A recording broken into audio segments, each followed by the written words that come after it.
established, respected, and morally legitimate way to protest injustices. For targets of criminal harassment by corrupt members of law enforcement agencies and security contractors, it is even more than that. It is a necessary form of self-defense. You do not need to wade more deeply into the philosophy of civil disobedience for the purposes of understanding its role in fighting gang stalking or fighting corruption generally. But if you want to pursue the subject, you might want to start with this classic essay by Henry David Thoreau, Civil Disobedience. Another essential document on the subject is Letter from Birmingham Jail by Martin Luther King Jr. In addition to being among America's most famous proponents of civil disobedience, Martin Luther King was a target of intense, systematic persecution by lawless thugs in the FBI. Several things are worth noting about the example of Martin Luther King Jr. Although he was the target of cowardly and illegal harassment by creeps and a rogue law enforcement agency, he never bowed to their efforts at intimidation. Also note that King is now honored by a national holiday, whereas FBI Director J. Edgar Hoover, he's honored by wearing a dress, is mostly reviled. The Streisand effect. One of the reasons that most of the tactics listed do not involve much risk for the targeted individual is that gang stalking perps have to worry about the following phenomenon. The Streisand effect is when an effort to suppress information inadvertently causes an increase in attention to the information. An online archive of 12,000 photographs of the California coastline, created to document coastal erosion, contained an aerial photograph, which included the Malibu mansion of singer and actress Barbra Streisand. In 2003, Streisand filed a lawsuit to remove the photograph from the archive on the grounds that it violated her privacy.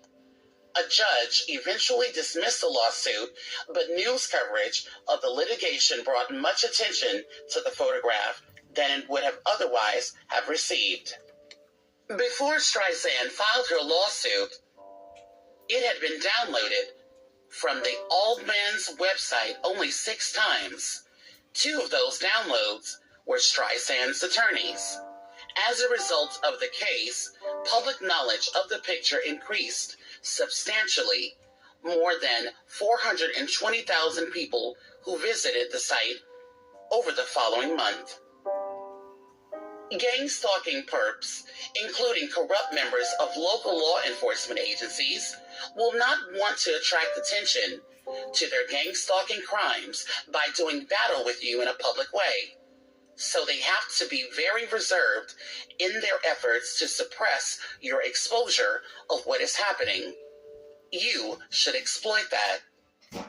Incidentally, I don't mean to bash Barbra Streisand, who, for example, offered her assistance to the whistleblower Daniel Ellsberg when he was facing serious legal danger because of his revelation of the Pentagon Papers. Coming up next, we will talk about exploiting technology. Right after this.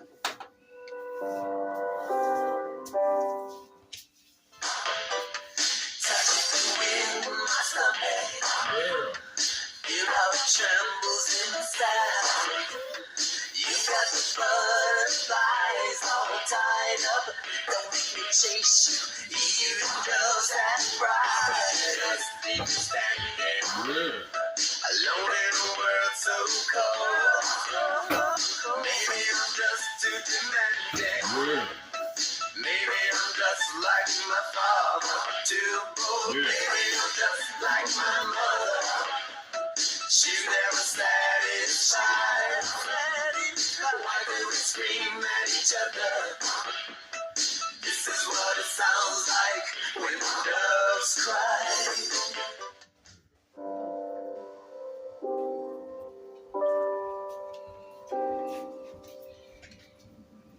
Exploit technology. Technical countermeasures can seriously disrupt some forms of surveillance and harassment used in organized stalking. If you can afford to buy counter surveillance and security equipment cameras, alarm systems, locks, safes, firearms, bug detectors, and signal jammers, you should do so. Be as discreet as possible about acquiring and implementing such measures so as not to make them easier for your stalkers to defeat. If possible, try to have friends or relatives make the arrangements and purchases, since they are less likely to be under constant surveillance.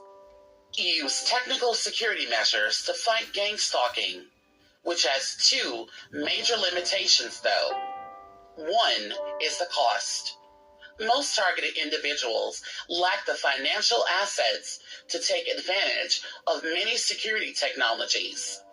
People with significant resources and connections are probably not often selected as gang stalking targets in the first place, since they can more easily fight back. The other problem with a strategy that relies primarily on technical countermeasures is that you will essentially be engaged in a sort of arms race with people who have a deeper knowledge of such matters as well as deeper pockets.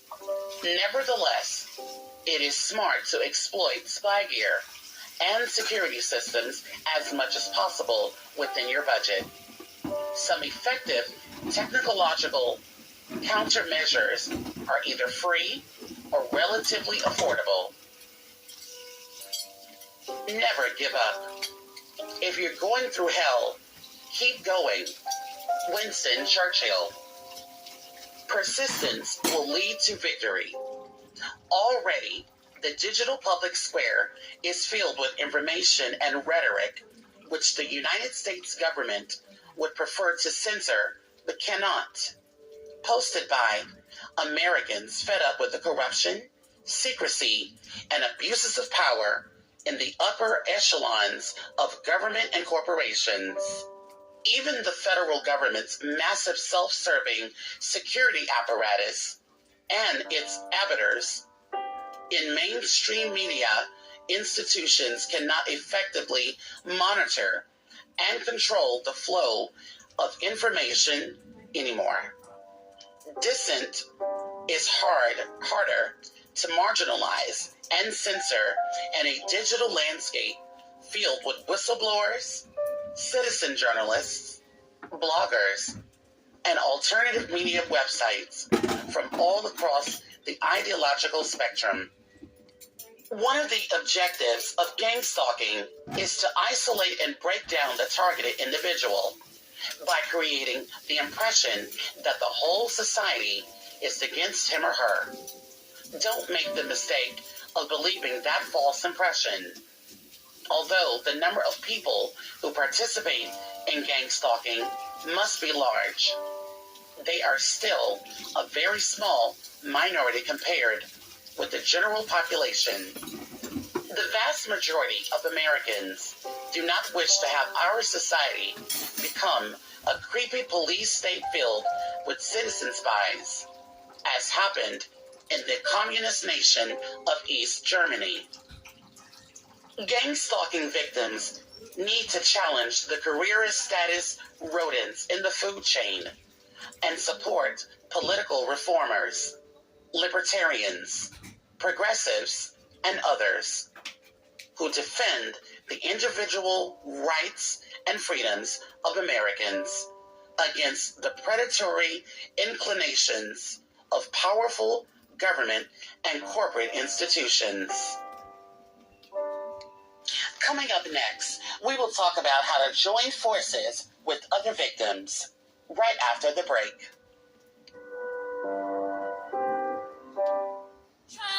Admit that you just can't fight the feeling inside. You know it, and I can see it in your eyes. You want me smooth as butter, so uncovered by the way that you was watching me. The way you look at me, I'm feeling you. I just can't help it, trying to keep it cool. I can feel it in the beat. When you do those things to me, don't let nothing stop you. Ring the alarm, the club is jumping now. So Ciara on your radio, everybody turn it up. Spicy just like hot sauce, careful you might burn it up. You can do the pop, break top, don't stop. That's the way you gotta get and make it.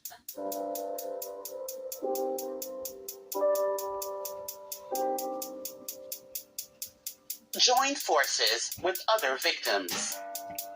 Join forces with other gang stalking victims by concentrating on just a few online platforms to share information and expose gang stalking. Not only are gang stalking victims often in various stages of financial ruin because of their enemies and short of contacts because of their isolation, they also don't have one clear source which they can go for information and support. African Americans have the NAACP. American Muslims have CARE, Council on American Islamic Relations. If members of those communities are looking for advocacy, they know where to go. Targets of organized stalking, in contrast, are isolated individuals with numerous scattered, marginally useful websites to go to for information, and those are mixed in among search results with numerous disinformation websites created by government minions. To have any hope of ever gaining the attention of Congress, targeted individuals must at least begin coalescing around just a few major information sources. For every legitimate anti-gang stalking website, there seems to be a dozen, which are mostly or completely filled with garbage. Every gang stalking victim who has searched for information online knows that this is true. As you visit websites which appear in searches about gang stalking, you first see something which appears to be a possible source of useful information, but on closer look, it's just a lot of vague BS mixed with UFO abduction story links or whatever. There are other legitimate sources as well, but not many. Consequently, anyone who is not targeted, who is not a targeted individual, searching online, for example, a journalist, will mostly encounter what appears to be evidence that gang stalking is the product of the imaginations of paranoid and mentally challenged individuals. This, however, is not true. Merely creating one more blog or Facebook page to get lost in the ocean of such information is not going to solve the problem. If you want to create an anti-gang stalking website, blog, or Facebook page, by all means, go ahead. In fact, I encourage it. But you should seriously consider also trying to help the community of gang stalking victims coalesce around a few locations instead of existing only as isolated points spread across the web in a sea of disinformation. Toward the end, I humbly suggest that you try to promote this website, fightgangstalking.com, as a comprehensive source to which people can go. This suggestion might seem self-serving, but you can see for yourself that I am not making money from this website, and there's nothing for sale here. I will continue attempting to publicize the best suggestions, websites, articles, video links, etc. about gang stalking as they come to my attention by listing them in this website. Instead of having each victim of gang stalking reinvent the wheel and create a website which attempts to gain or explain